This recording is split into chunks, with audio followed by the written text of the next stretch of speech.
नमस्कार, आपण पाहता हिरकणी न्यूज. हिरकणी न्यूज प्रत्येक क्षण ताज्या घडामोडी आणि महत्त्वाच्या प्रत्येक बातमीसाठी नेहमी तत्पर.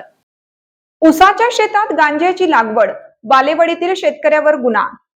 बालेवाडी तालुका गगनबावडा येथील उसाच्या शेतात गांजाची लागवड केल्याचा प्रकार उघडकीस आला असून या प्रकरणी एका शेतकऱ्यावर गगनबावडा पोलीस ठाण्यात गुन्हा दाखल करण्यात आलाय. स्थानिक गुन्हे शाखेने आणि गगनबावडा पोलिसांनी संयुक्त कारवाई करत ही कारवाई केली. पोलिसांकडून मिळालेल्या माहितीनुसार बालेवाडी गावातील वड्याची खडी परिसरातील उसाच्या शेतामध्ये गांजाची लागवड करण्यात आल्याची माहिती पोलिसांना मिळाली होती. त्यानुसार बुधवारी दिनांक 13 रोजी सायंकाळी संबंधित ठिकाणी छापा टाकण्यात आला.